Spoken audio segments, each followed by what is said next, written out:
Chapter 18. The wind makes dust. The wind makes dust because it intends to blow, taking away our footprints. Specimens of Bushman Folklore, W. H. I. Bleek and L. C. Lloyd, collectors, L. C. Lloyd, editor, 1911.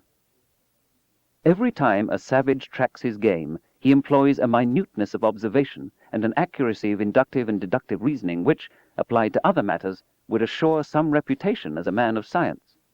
The intellectual labor of a good hunter or warrior considerably exceeds that of an ordinary Englishman. Thomas H. Huxley, Collected Essays, Volume 2, Darwiniana, Essays, London, Macmillan, 1907, pages 175-6, from Mr. Darwin's Critics, 1871.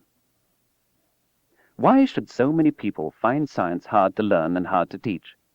I've tried to suggest some of the reasons: its precision, its counterintuitive and disquieting aspects, its prospects of misuse, its independence of authority, and so on. But is there something deeper? Alan Cromer is a physics professor at Northeastern University in Boston who was surprised to find so many students unable to grasp the most elementary concepts in his physics class. In Uncommon Sense, The Heretical Nature of Science, 1993, Cromer proposes that science is difficult because it's new.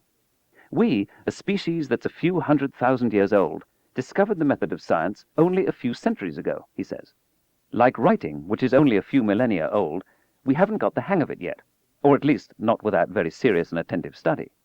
Except for an unlikely concatenation of historical events, he suggests, we would never have invented science.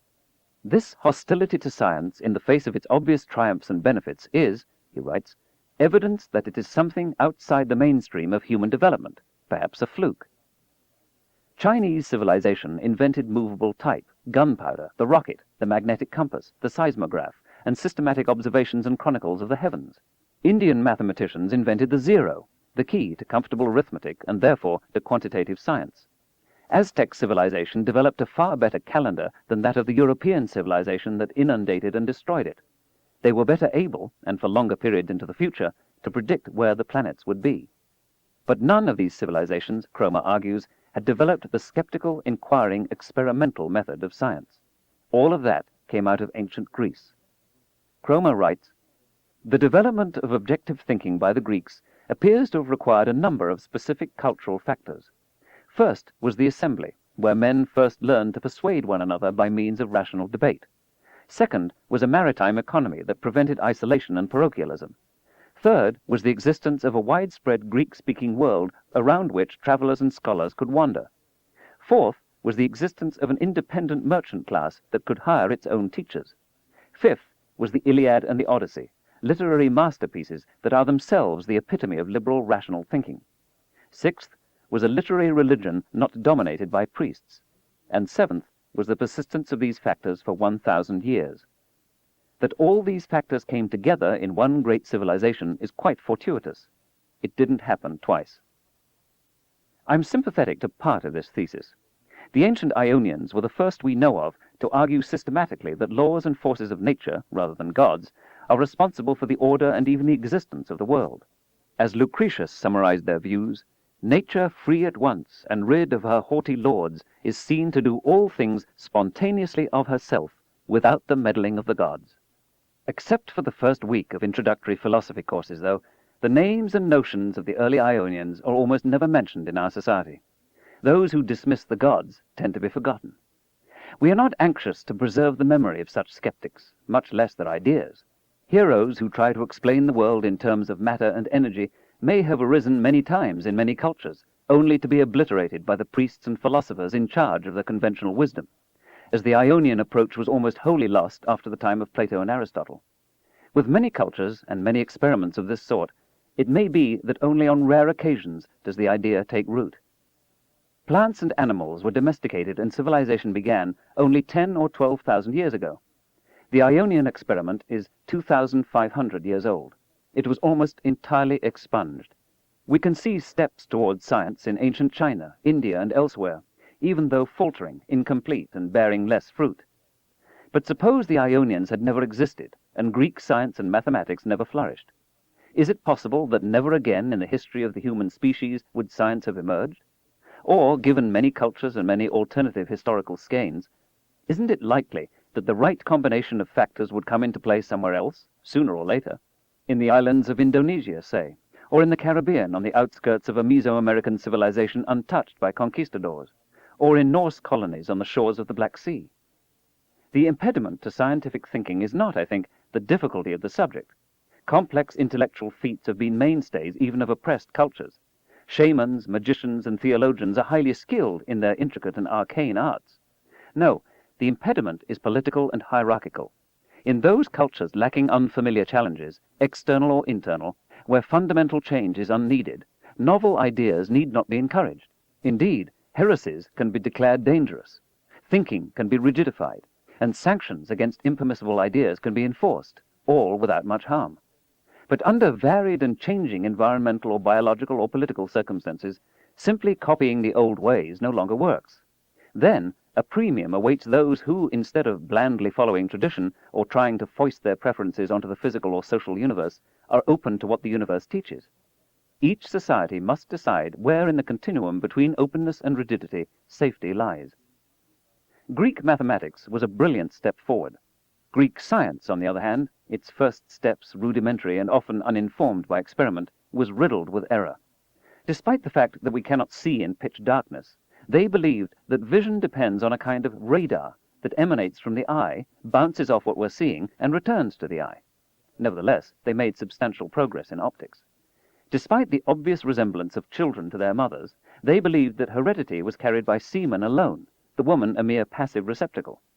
They believed that the horizontal motion of a thrown rock somehow lifts it up, so that it takes longer to reach the ground than a rock dropped from the same height at the same moment. Enamored of simple geometry, they believed the circle to be perfect. Despite the man in the moon and sunspots, occasionally visible to the naked eye at sunset, they held the heavens also to be perfect. Therefore, planetary orbits had to be circular. Being freed from superstition isn't enough for science to grow. One must also have the idea of interrogating nature, of doing experiments. There were some brilliant examples, Eratosthenes' measurement of the Earth's diameter, say, or Empedocles' clepsydra experiment demonstrating the material nature of air. But in a society in which manual labor is demeaned and thought fit only for slaves, as in the classical Greco-Roman world, the experimental method does not thrive. Science requires us to be freed of gross superstition and gross injustice both. Often, superstition and injustice are imposed by the same ecclesiastical and secular authorities, working hand in glove. It is no surprise that political revolutions, skepticism about religion, and the rise of science might go together. Liberation from superstition is a necessary, but not a sufficient, condition for science. At the same time, it is undeniable that central figures in the transition from medieval superstition to modern science were profoundly influenced by the idea of one supreme God, who created the universe and established not only commandments that humans must live by, but laws that nature itself must abide by. The 17th century German astronomer Johannes Kepler, without whom Newtonian physics might not have come to be, described his pursuit of science as a wish to know the mind of God. In our own time, leading scientists, including Albert Einstein and Stephen Hawking, have described their quest in nearly identical terms. The philosopher Alfred North Whitehead and the historian of Chinese technology Joseph Needham have also suggested that what was lacking in the development of science in non-Western cultures was monotheism. And yet, I think there is strong contrary evidence to this whole thesis, calling out to us from across the millennia. The small hunting party follows the trail of hoof prints and other spoor. They pause for a moment by a stand of trees. Squatting on their heels, they examine the evidence more carefully. The trail they've been following has been crossed by another. Quickly they agree on which animals are responsible, how many of them, what ages and sexes, whether any are injured, how fast they're traveling, how long ago they passed, whether any other hunters are in pursuit, whether the party can overtake the game, and if so, how long it will take. The decision made, they flick their hands over the trail they will follow, make a quiet sound between their teeth like the wind, and off they lope. Despite their bows and poison arrows, they continue a championship marathon racing form for hours. Almost always they've read the message in the ground correctly. The wildebeests, or elands, or okapis, are where they thought, in the numbers and condition they estimated. The hunt is successful. Meat is carried back to the temporary camp. Everyone feasts. This more or less typical hunting vignette comes from the Kong San people of the Kalahari Desert, in the republics of Botswana and Namibia, who are now, tragically, on the verge of extinction. But for decades, they and their way of life were studied by anthropologists. The San may be typical of the hunter-gatherer mode of existence in which we humans spent most of our time, until 10,000 years ago, when plants and animals were domesticated and the human condition began to change, perhaps forever. They were trackers of such legendary prowess that they were enlisted by the apartheid South African army to hunt down human prey in the wars against the front-line states. This encounter with the white South African military in several different ways accelerated the destruction of the San way of life, that had, in any case, been deteriorating bit by bit over the centuries from every contact with European civilization. How did they do it? How could they tell so much from a glance? Saying they're keen observers explains nothing. What actually did they do? According to anthropologist Richard Lee, they scrutinized the shape of the depressions. The footprints of a fast-moving animal display a more elongated symmetry. A slightly lame animal favors the afflicted foot, puts less weight on it, and leaves a fainter imprint. A heavier animal leaves a deeper and broader hollow. The correlation functions are in the heads of the hunters. In the course of the day, the footprints erode a little. The walls of the depression tend to crumble. Wind-blown sand accumulates on the floor of the hollow. Perhaps bits of leaf, twigs, or grass are blown into it. The longer you wait, the more erosion there is. This method is essentially identical to what planetary astronomers use in analyzing craters left by impacting worldlets. Other things being equal, the shallower the crater, the older it is. Craters with slumped walls, with modest depth-to-diameter ratios, with fine particles accumulated in their interiors, tend to be more ancient, because they had to be around long enough for these erosive processes to come into play. The sources of degradation may differ from world to world, or desert to desert, or epoch to epoch. But if you know what they are, you can determine a great deal from how crisp or blurred the crater is. If insect or other animal tracks are superposed on the hoofprints, this also argues against their freshness. The subsurface moisture content of the soil and the rate at which it dries out after being exposed by a hoof determine how crumbly the crater walls are. All these matters are closely studied by the Hung. The galloping herd hates the hot sun. The animals will use whatever shade they can find. They will alter course to take brief advantage of the shade from a stand of trees. But where the shadow is depends on the time of day, because the sun is moving across the sky. In the morning, as the sun is rising in the east, shadows are cast west of the trees.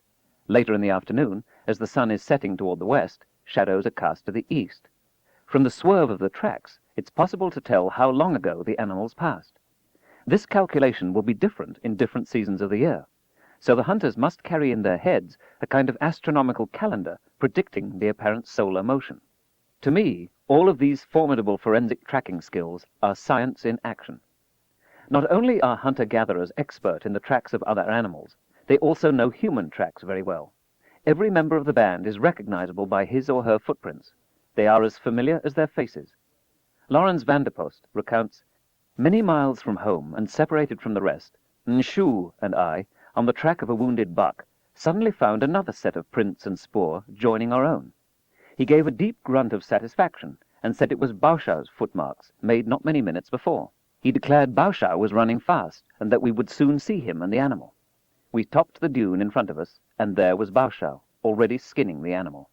Or Richard Lee, also among the Hung San, relates how when briefly examining some tracks, a hunter commented, "Oh, look, Tunu is here with his brother-in-law. But where is his son?" Is this really science? Does every tracker in the course of his training sit on his haunches for hours, following the slow degradation of an eland hoofprint? When the anthropologist asks this question, the answer given is that hunters have always used such methods.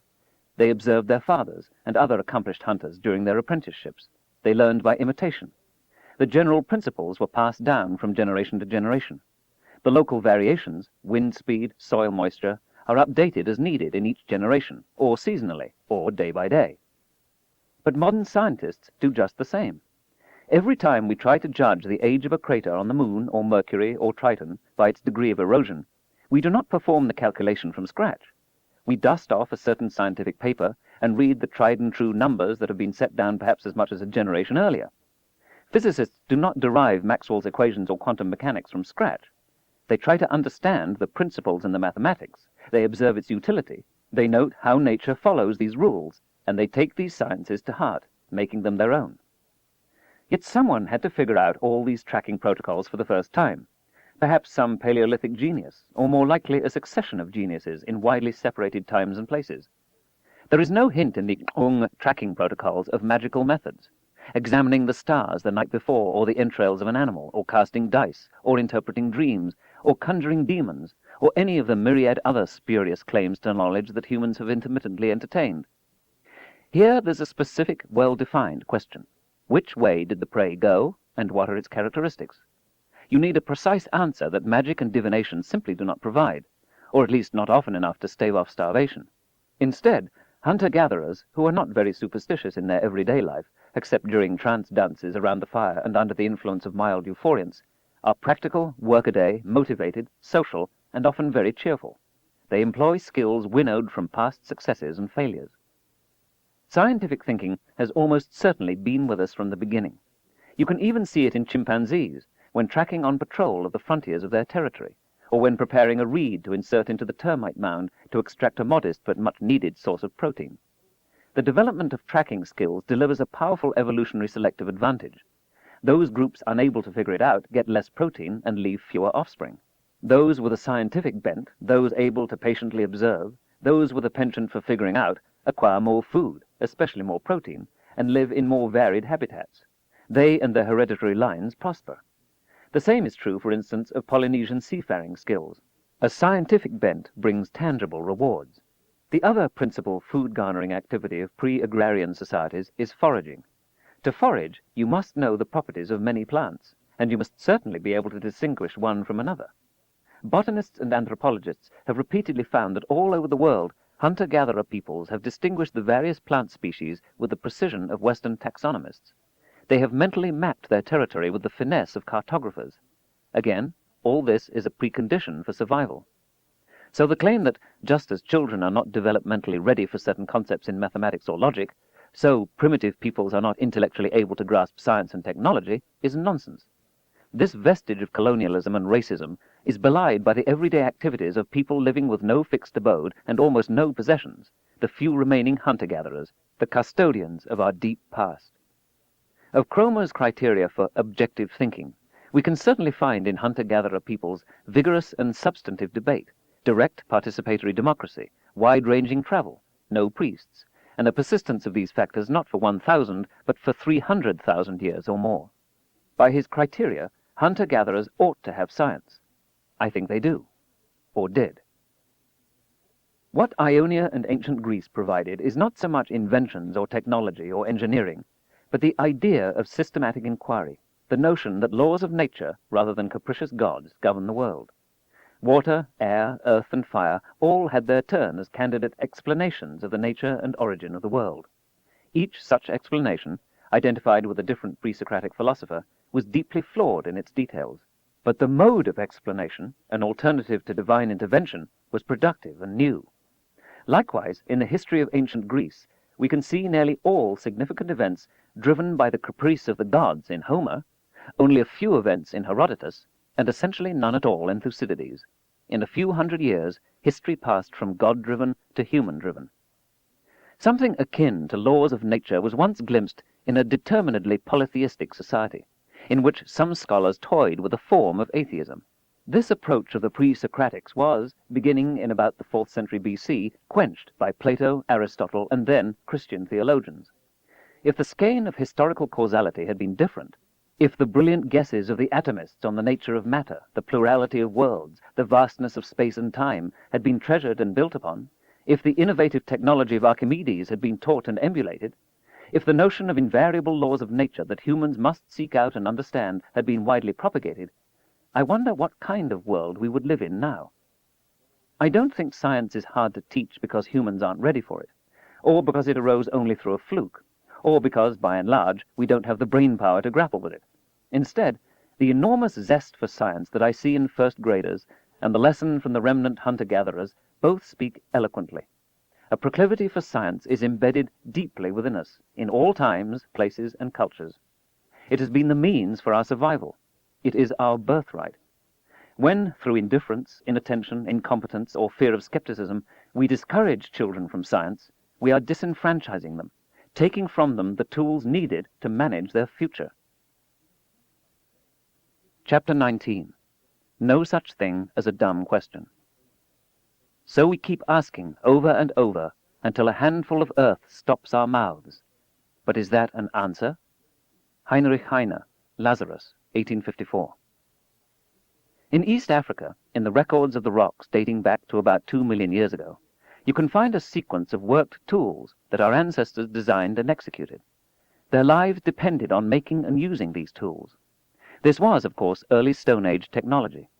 Over time, specially fashioned stones were used for stabbing, chipping, flaking, cutting, carving.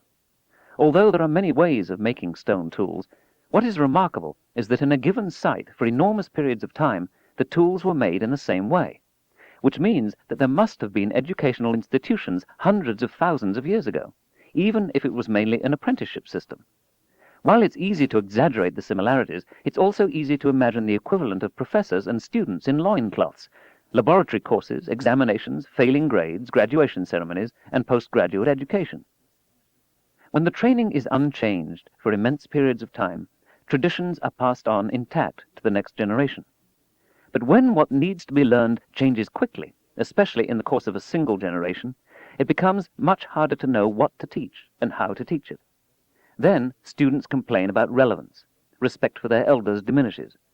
Teachers despair at how educational standards have deteriorated and how lackadaisical students have become. In a world in transition, students and teachers both need to teach themselves one essential skill: learning how to learn. Except for children, who don't know enough not to ask the important questions, few of us spend much time wondering why nature is the way it is, where the cosmos came from, or whether it was always here, if time will one day flow backward and effects precede causes, or whether there are ultimate limits to what humans can know. There are even children, and I have met some of them, who want to know what a black hole looks like, what is the smallest piece of matter, why we remember the past and not the future, and why there is a universe. Every now and then I'm lucky enough to teach a kindergarten or first grade class. Many of these children are natural-born scientists, although heavy on the wonder side and light on skepticism. They're curious, intellectually vigorous. Provocative and insightful questions bubble out of them. They exhibit enormous enthusiasm. I'm asked follow-up questions. They've never heard of the notion of a dumb question. But when I talk to high school seniors, I find something different. They memorize facts. By and large, though, the joy of discovery, the life behind those facts, has gone out of them. They've lost much of their wonder and gained very little skepticism. They're worried about asking dumb questions. They're willing to accept inadequate answers. They don't pose follow-up questions. The room is awash with sidelong glances to judge, second by second, the approval of their peers.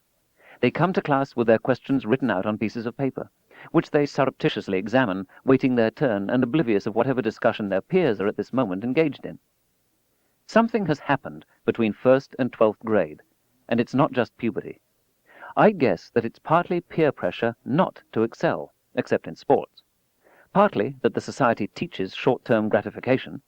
Partly the impression that science or mathematics won't buy you a sports car. Partly that so little is expected of students. And partly that there are few rewards or role models for intelligent discussion of science and technology, or even for learning for its own sake. Those few who remain interested are vilified as nerds or geeks or grinds. But there's something else. I find many adults are put off when young children pose scientific questions. Why is the moon round? The children ask. Why is grass green? What is a dream? How deep can you dig a hole? When is the world's birthday? Why do we have toes? Too many teachers and parents answer with irritation or ridicule, or quickly move on to something else. What did you expect the moon to be? Square? Children soon recognize that somehow this kind of question annoys the grown-ups. A few more experiences like it, and another child has been lost to science. Why adults should pretend to omniscience before 6-year-olds I can't for the life of me understand. What's wrong with admitting that we don't know something? Is our self-esteem so fragile? What's more, many of these questions go to deep issues in science, a few of which are not yet fully resolved. Why the moon is round has to do with the fact that gravity is a central force pulling towards the middle of any world, and with how strong rocks are. Grass is green because of the pigment chlorophyll, of course. We've all had that drummed into us by high school. But why do plants have chlorophyll? It seems foolish, since the sun puts out its peak energy in the yellow and green part of the spectrum. Why should plants all over the world reject sunlight in its most abundant wavelengths? Maybe it's a frozen accident from the ancient history of life on Earth. But there's something we still don't understand about why grass is green. There are many better responses than making the child feel that asking deep questions constitutes a social blunder. If we have an idea of the answer, we can try to explain. Even an incomplete attempt constitutes a reassurance and encouragement. If we have no idea of the answer, we can go to the encyclopedia. If we don't have an encyclopedia, we can take the child to the library. Or we might say, I don't know the answer. Maybe no one knows. Maybe when you grow up, you'll be the first person to find out. There are naive questions, tedious questions, ill-phrased questions, questions put after inadequate self-criticism. But every question is a cry to understand the world. There is no such thing as a dumb question. Bright, curious children are a national and world resource. They need to be cared for, cherished, and encouraged. But mere encouragement isn't enough. We must also give them the essential tools to think with. It's official, reads one newspaper headline. We stink in science. In tests of average 17-year-olds in many world regions, the US ranked dead last in algebra. On identical tests, the US kids averaged 43%, and their Japanese counterparts 78%. In my book, 78% is pretty good. It corresponds to a C+, or maybe even a B-. 43% is an F. In a chemistry test, students in only 2 of 13 nations did worse than the US. Britain, Singapore, and Hong Kong were so high they were almost off scale, and 25% of Canadian 18-year-olds knew just as much chemistry as a select 1% of American high school seniors in their second chemistry course, and most of them in advanced placement programs. The best of 20 fifth-grade classrooms in Minneapolis was outpaced by every one of 20 classrooms in Sendai, Japan, and 19 out of 20 in Taipei, Taiwan. South Korean students were far ahead of American students in all aspects of mathematics and science, and 13-year-olds in British Columbia, in Western Canada, outpaced their US counterparts across the board. In some areas, they did better than the Koreans. Of the US kids, 22% say they dislike school. Only 8% of the Koreans do. Yet 2/3 of the Americans, but only a quarter of the Koreans, say they are good at mathematics. Such dismal trends for average students in the United States are occasionally offset by the performance of outstanding students. In 1994, American students at the International Mathematical Olympiad in Hong Kong achieved an unprecedented perfect score, defeating 360 other students from 68 nations in algebra, geometry, and number theory. One of them, 17-year-old Jeremy Bem, commented, "Math problems are logic puzzles. There's no routine. It's all very creative and artistic." But here I'm concerned not with producing a new generation of first-rate scientists and mathematicians, but a scientifically literate public. 63% of American adults are unaware that the last dinosaur died before the first human arose. 75% do not know that antibiotics kill bacteria, but not viruses. 57% do not know that electrons are smaller than atoms. Polls show that something like half of American adults do not know that the Earth goes around the sun, and takes a year to do it. I can find in my undergraduate classes at Cornell University bright students who do not know that the stars rise and set at night, or even that the sun is a star.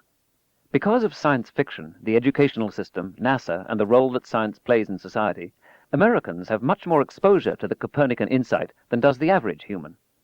A 1993 poll by the China Association of Science and Technology shows that, as in America, no more than half the people in China know that the Earth revolves around the sun once a year. It may very well be, then, that more than 4.5 centuries after Copernicus, most people on Earth still think, in their heart of hearts, that our planet sits immobile at the center of the universe, and that we are profoundly special. These are typical questions in scientific literacy. The results are appalling. But what do they measure? The memorization of authoritative pronouncements.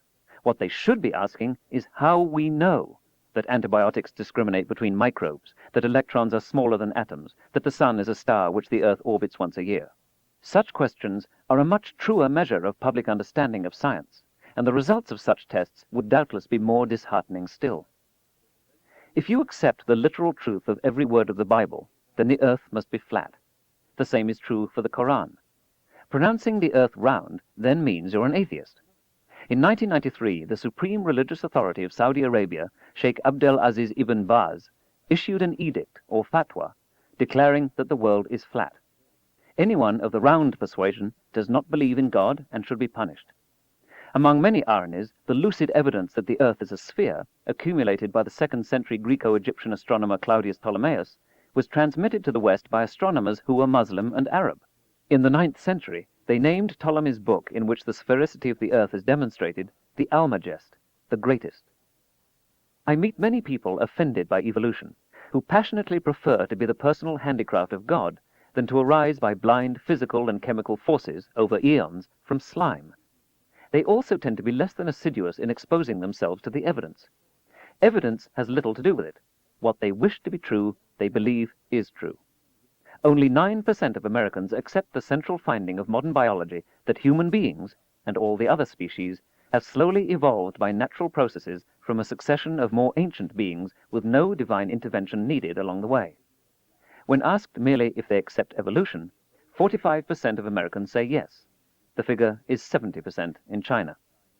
When the movie Jurassic Park was shown in Israel, it was condemned by some Orthodox rabbis because it accepted evolution and because it taught that dinosaurs lived 100 million years ago, when, as is plainly stated at every Rosh Hashanah and every Jewish wedding ceremony, the universe is less than 6,000 years old. The clearest evidence of our evolution can be found in our genes. But evolution is still being fought, ironically, by those whose own DNA proclaims it, in the schools, in the courts, in textbook publishing houses, and on the question of just how much pain we can inflict on other animals without crossing some ethical threshold.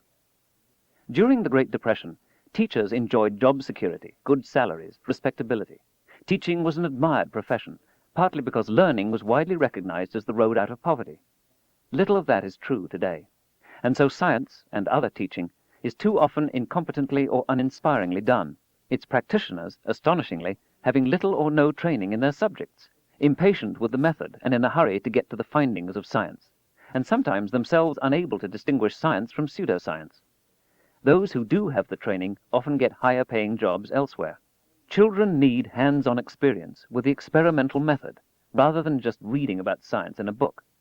We can be told about oxidation of wax as the explanation of the candle flame, but we have a much more vivid sense of what's going on if we witness the candle burning briefly in a bell jar until the carbon dioxide produced by the burning surrounds the wick, blocks access to oxygen, and the flame flickers and dies.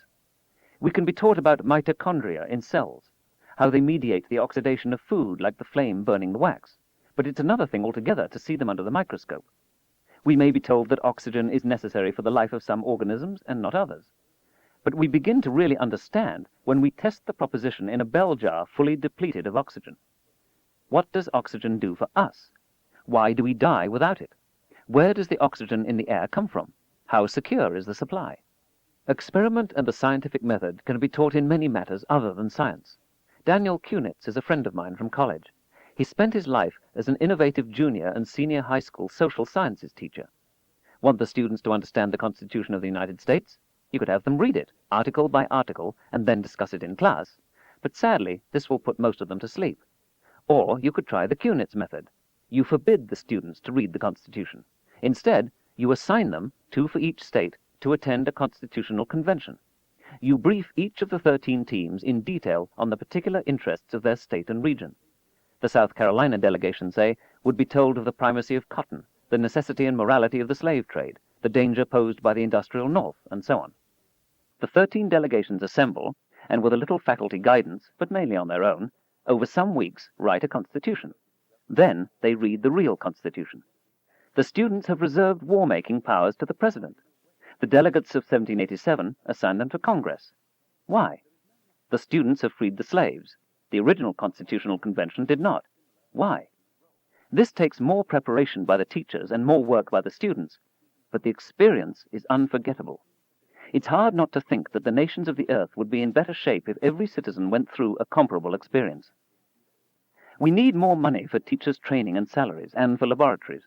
But all across America, school bond issues are regularly voted down. No one suggests that property taxes be used to provide for the military budget, or for agriculture subsidies, or for cleaning up toxic wastes. Why just education? Why not support it from general taxes on the local and state levels? What about a special education tax for those industries with special needs for technically trained workers? American schoolchildren don't do enough schoolwork. There are 180 days in a standard school year in the United States, as compared with 220 in South Korea, about 230 in Germany, and 243 in Japan. Children in some of these countries go to school on Saturday. The average American high school student spends 3.5 hours a week on homework. The total time devoted to studies in and out of the classroom is about 20 hours a week. Japanese fifth graders average 33 hours a week. Japan, with half the population of the United States, produces twice as many scientists and engineers with advanced degrees every year. During 4 years of high school, American students spend less than 1,500 hours on such subjects as mathematics, science, and history. Japanese, French, and German students spend more than twice as much time. A 1994 report commissioned by the U.S. Department of Education notes, "The traditional school day must now fit in a whole set of requirements for what has been called the new work of the schools: education about personal safety, consumer affairs, AIDS, conservation and energy, family life, and driver's training." So because of the deficiencies of the society and the inadequacies of education in the home, only about 3 hours a day are spent in high school on the core academic subjects. There's a widely held perception that science is too hard for ordinary people. We can see this reflected in the statistic that only around 10% of American high school students ever opt for a course in physics.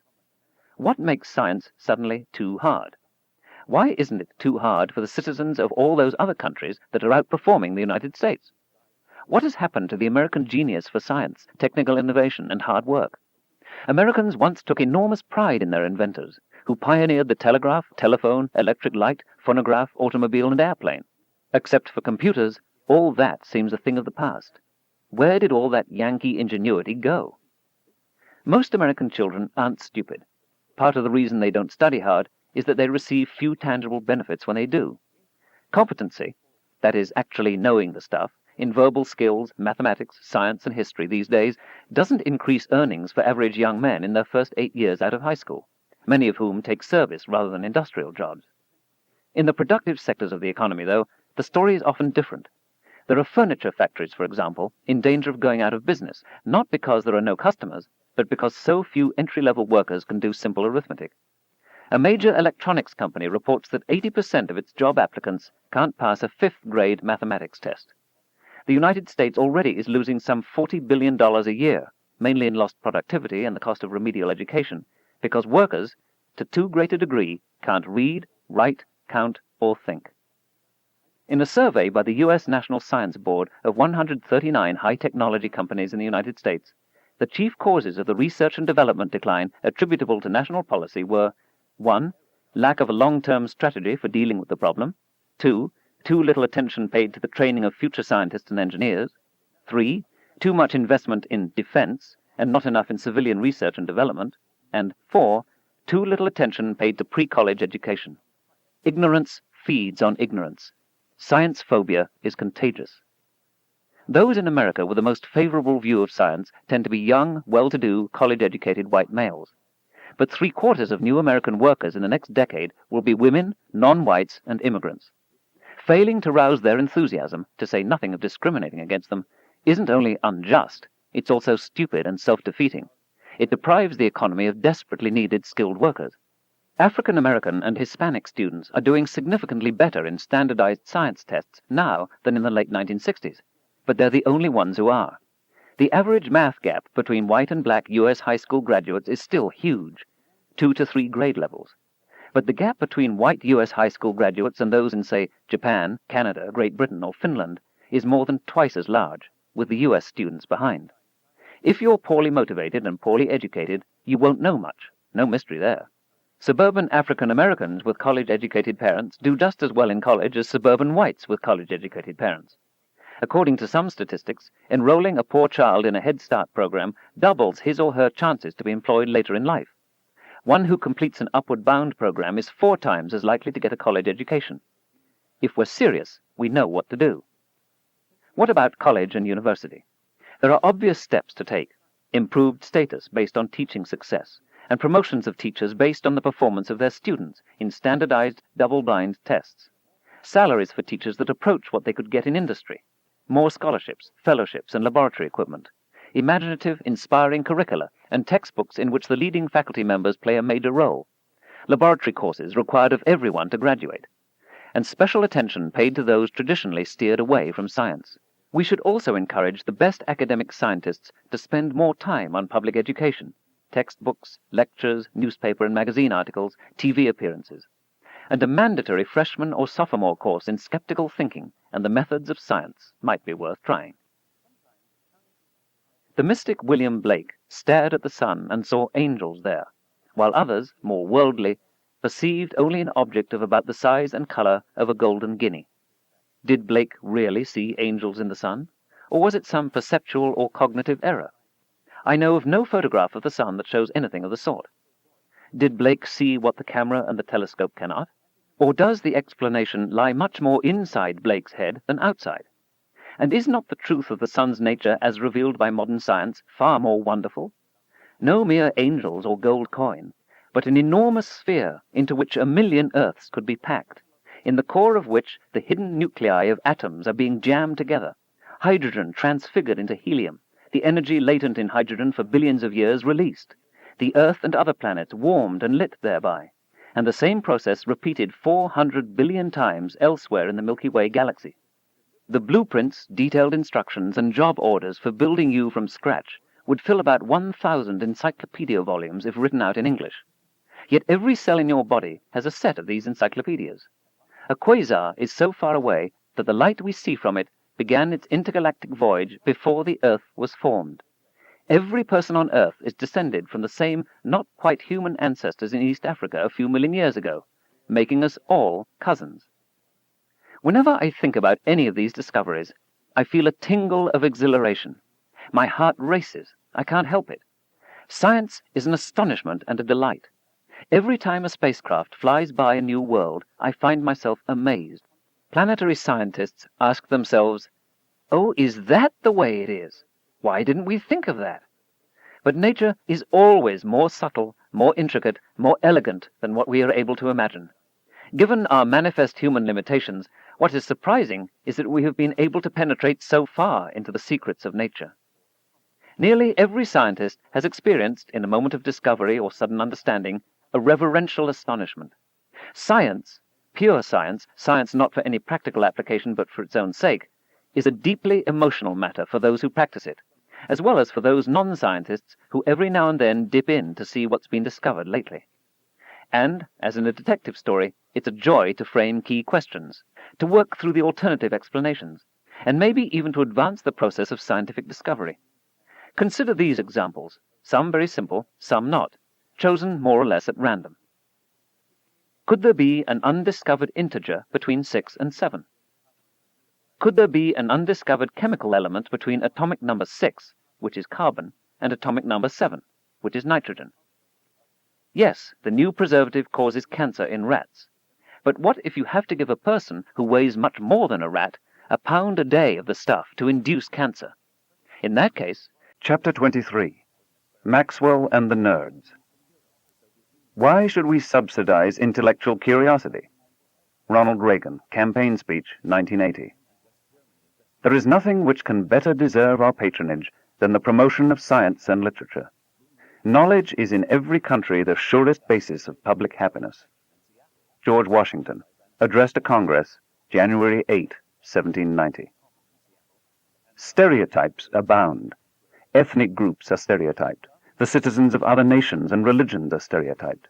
The genders and sexual preferences are stereotyped. People born in various times of the year are stereotyped, sun sign astrology. And occupations are stereotyped. The most generous interpretation ascribes it to a kind of intellectual laziness. Instead of judging people on their individual merits and deficits, we concentrate on one or two bits of information about them, and then place them in a small number of previously constructed pigeonholes. This saves the trouble of thinking, at the price in many cases of committing a profound injustice. It also shields the stereotyper from contact with the enormous variety of people, the multiplicity of ways of being human. Even if stereotyping were valid on average, it is bound to fail in many individual cases. Human variation runs to bell-type curves. There's an average value of any quality, and smaller numbers of people running off in both extremes. Some stereotyping is the result of not controlling the variables. of forgetting what other factors might be in play. For example, it used to be that there were almost no women in science. Many male scientists were vehement. This proved that women lacked the ability to do science. Temperamentally, it didn't fit them. It was too difficult. It required a kind of intelligence that women don't have. They're too emotional to be objective. Can you think of any great women theoretical physicists? And so on. Since then, the barriers have come tumbling down. Today, women populate most of the sub-disciplines of science. In my own fields of astronomy and planetary studies, women have recently burst upon the scene, making discovery after discovery, and providing a desperately needed breath of fresh air. So what data were they missing, all those famous male scientists of the 1950s and 1960s, and earlier, who had pronounced so authoritatively on the intellectual deficiencies of women? Plainly, the society was preventing women from entering science, and then criticizing them for it, confusing cause and effect. You want to be an astronomer, young woman? Sorry. Why can't you? Because you're unsuited. How do we know you're unsuited? Because women have never been astronomers. Put so baldly, the case sounds absurd, but the contrivances of bias can be subtle. The despised group is rejected by spurious arguments, sometimes done with such confidence and contempt that many of us, including some of the victims themselves, fail to recognize it as self-serving sleight of hand. Casual observers of meetings of skeptics, and those who glance at the list of psychop fellows, have noted a great preponderance of men. Others claim disproportionate numbers of women among believers in astrology, horoscopes in most women's, but few men's magazines, crystals, ESP, and the like. Some commentators suggest that there is something peculiarly male about skepticism. It's hard-driving, competitive, confrontational, tough-minded, whereas women, they say, are more accepting, consensus-building, and uninterested in challenging conventional wisdom. But in my experience, women scientists have just as finely honed skeptical senses as their male counterparts. That's just part of being a scientist. This criticism, if that's what it is presented to the world in the usual ragged disguise. If you discourage women from being skeptical and don't train them in skepticism, then sure enough, you may find that many women aren't skeptical. Open the doors and let them in, and they're as skeptical as anybody else. One of the stereotyped occupations is science. Scientists are nerds, socially inept, working on incomprehensible subjects that no normal person would find in any way interesting, even if he were willing to invest the time required, which, again, no sensible person would. Get a life, you might want to tell them. I asked for a fleshed-out contemporary characterization of science nerds from an expert on 11-year-olds of my acquaintance. I should stress that she is merely reporting, not necessarily endorsing, the conventional prejudices. Nerds wear their belts just under their rib cages. Their short-sleeved shirts are equipped with pocket protectors in which is displayed a formidable array of multicolored pens and pencils. A programmable calculator is carried in a special belt holster. They all wear thick glasses with broken nose pieces that have been repaired with band-aids. They are bereft of social skills and oblivious or indifferent to the lack.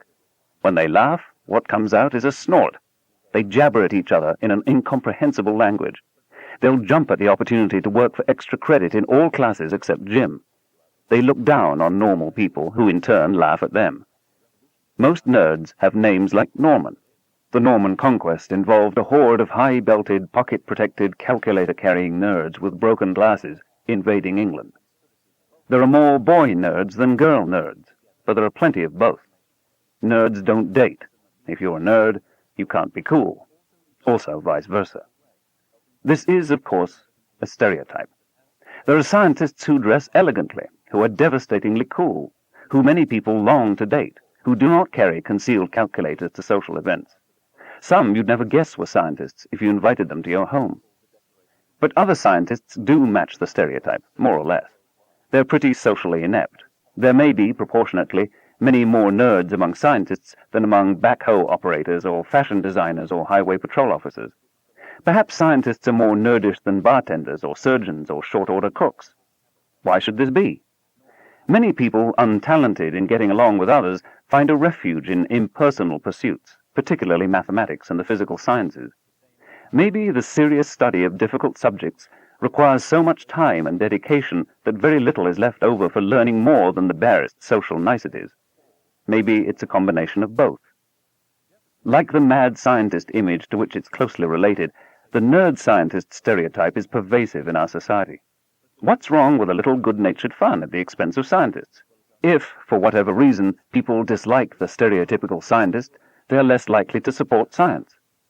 Why subsidize geeks to pursue their absurd and incomprehensible little projects? Well, we know the answer to that. Science is supported because it provides spectacular benefits at all levels in the society, as I have argued earlier in this book. So those who find nerds distasteful, but at the same time crave the products of science, face a kind of dilemma.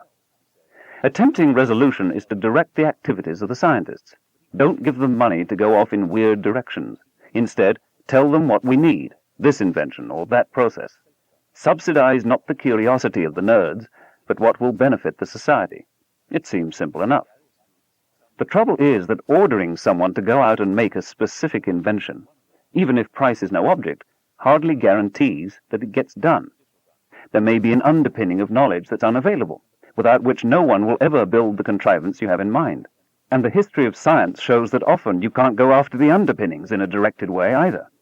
They may emerge out of the idle musings of some lonely young person off in the boondocks. They're ignored or rejected even by other scientists, sometimes until a new generation of scientists comes along. Urging major practical inventions while discouraging curiosity-driven research would be spectacularly counterproductive. Suppose you are, by the grace of God, Victoria, Queen of the United Kingdom of Great Britain and Ireland, and Defender of the Faith, in the most prosperous and triumphant age of the British Empire. Your dominions stretch across the planet. Maps of the world are abundantly splashed with British pink. You preside over the world's leading technological power.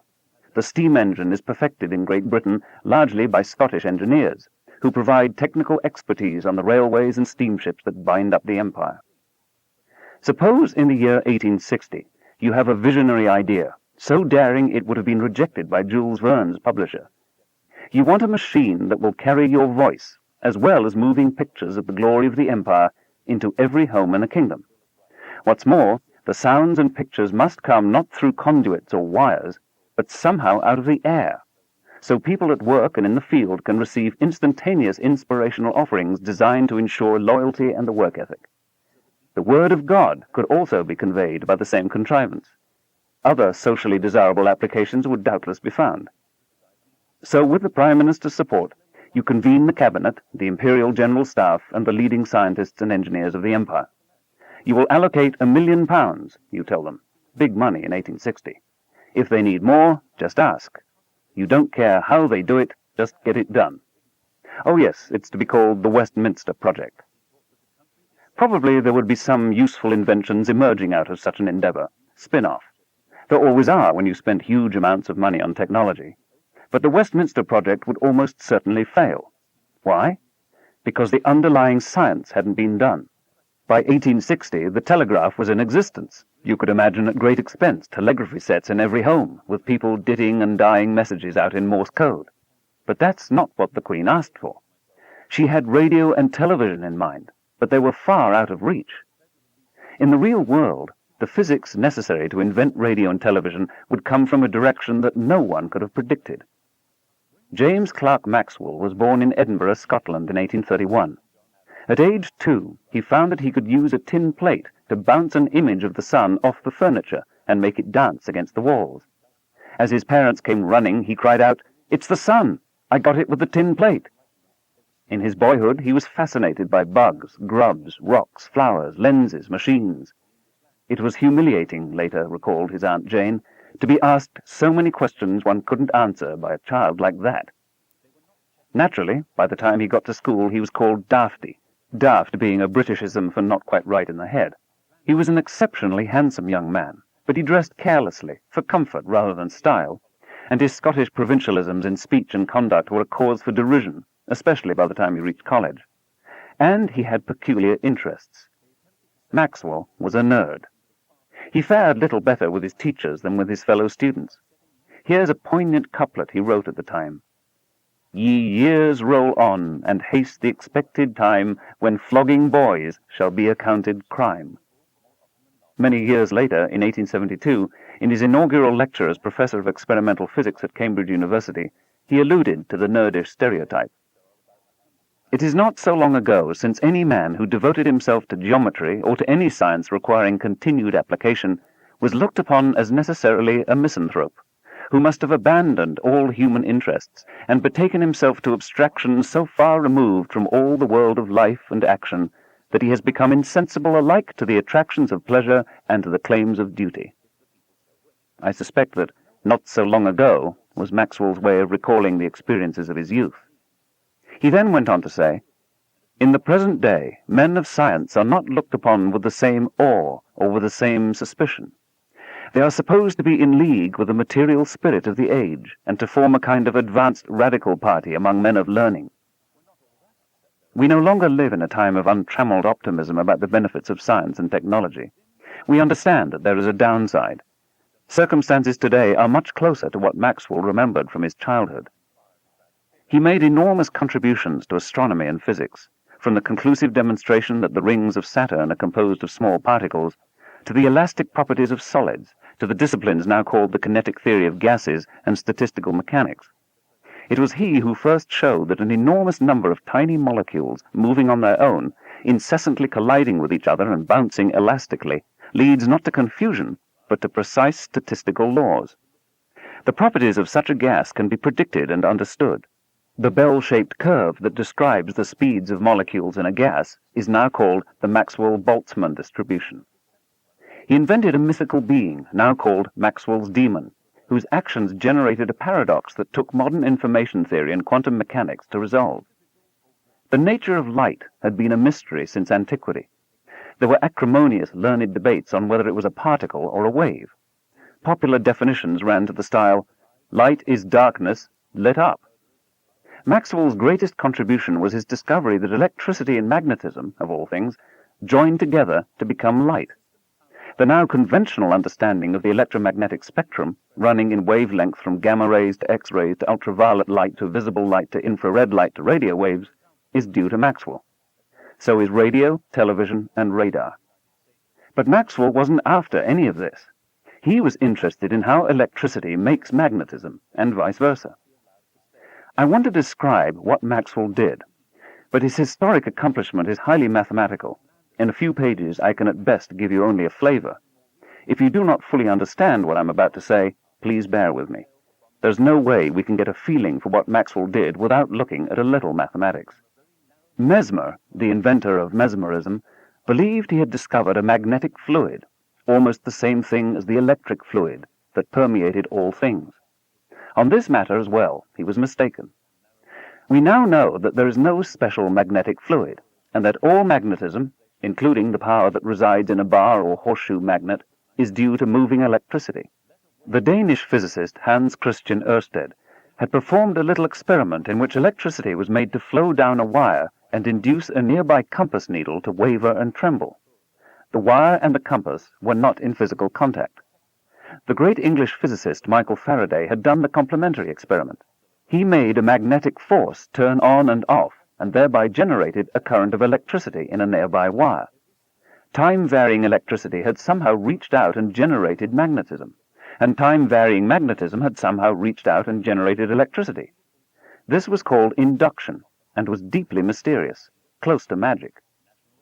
Faraday proposed that the magnet had an invisible field of force that extended into surrounding space, stronger close to the magnet, weaker farther away. You could track the form of the field by placing tiny iron filings on a piece of paper and waving a magnet underneath. Likewise, your hair, after a good combing on a low humidity day, generates an electric field, which invisibly extends out from your head, and which can even make small pieces of paper move by themselves. The electricity in a wire, we now know, is caused by submicroscopic electrical particles, called electrons, which respond to an electric field and move. The wires are made of materials like copper, which have lots of free electrons not bound within atoms, but able to move. Unlike copper, though, most materials, say wood, are not good conductors. They are instead insulators or dielectrics. In them, comparatively few electrons are available to move in response to the impressed electric or magnetic field. Not much of a current is produced. Of course, there's some movement or displacement of electrons, and the bigger the electric field, the more displacement occurs. Maxwell devised a way of writing down what was known about electricity and magnetism in his time, a method of summarizing precisely all those experiments with wires and currents and magnets. Here they are, the 4 Maxwell equations for the behavior of electricity and magnetism in matter. Nabla dot E equals rho over epsilon sub 0. Nabla dot B equals 0. Nabla cross B equals minus B dot. Nabla cross B equals mu sub 0 J plus mu sub 0 epsilon sub 0 E dot. It takes a few years of university-level physics to really understand these equations. They are written using a branch of mathematics called vector calculus. A vector is any quantity with both a magnitude and a direction. 60 miles an hour isn't a vector, but 60 miles an hour due north on Highway 1 is. Capital letters E and B in the equations, both of which are vectors, represent the electric and magnetic fields. The nabla, symbolized by an inverted triangle, draws its name from that triangle's resemblance to a certain ancient Middle Eastern harp, and it expresses how the electric or magnetic fields vary in 3-dimensional space. The dot and cross, or dot product and cross product, that follow the nablas in the equations are statements of 2 different kinds of spatial variation. E dot and B dot are written as capital letters with a dot above them. They represent the time variation, the rate of change of the electric and magnetic fields. Lowercase letter J stands for an electrical current. The lowercase Greek letter rho represents the density of electrical charges. Epsilon sub 0 and mu sub 0, written as those Greek letters, each with a 0 in a subscript position, are not variables but properties of the substance, those properties being measured in and determined by experiment. In a vacuum, epsilon sub 0 and mu sub 0 are constants of nature. Considering how many different quantities are being brought together in these equations, it's striking how simple they are. They could have gone on for pages, but they don't. The first of the 4 Maxwell equations tells how an electric field due to electrical charges, electrons for example, varies with distance. It gets weaker the farther away we go. But the greater the charge density, the more electrons, say, in a given space, the stronger the field. The second equation tells us that there's no comparable statement in magnetism, because Mesmer's magnetic charges, or magnetic monopoles, do not exist. Saw a magnet in half, and you won't be holding an isolated north pole and an isolated south pole. Each piece now has its own north and south pole. The third equation tells us how a changing magnetic field induces an electric field. The fourth describes the converse, how a changing electric field, or an electrical current, induces a magnetic field. The 4 equations are essentially distillations of generations of laboratory experiments, mainly by French and British scientists.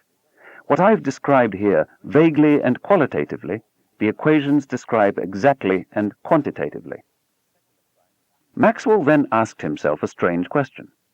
What would these equations look like in empty space, in a vacuum, in a place where there were no electrical charges and no electrical currents? We might very well anticipate no electric and no magnetic fields in a vacuum. Instead, he suggested that the right form of the Maxwell equations for the behavior of electricity and magnetism in empty space is this. Nabla dot E equals 0. Nabla dot B equals 0. Nabla cross E equals minus B dot. Nabla cross B equals mu sub 0 epsilon sub 0 E dot. He set rho equal to 0, indicating that there are no electrical charges. He also set J equal to 0, indicating that there are no electrical currents. But he didn't discard the last term in the 4th equation, mu sub 0 epsilon sub 0 E dot, the feeble displacement current in insulators. Why not? As you can see from the equations, Maxwell's intuition preserved the symmetry between the magnetic and electric fields. Even in a vacuum, in the total absence of electricity or even matter, a changing magnetic field, he proposed, elicits an electric field, and vice versa. The equations were to represent nature, and nature is, Maxwell believed, beautiful and elegant. There was also another, more technical reason for preserving the displacement current in a vacuum, which we pass over here. This partly aesthetic judgment by a nerdish physicist, entirely unknown except to a few other academic scientists, has done more to shape our civilization than any 10 recent presidents and prime ministers. Briefly, the 4 Maxwell equations for a vacuum say: 1. There are no electrical charges in a vacuum. 2.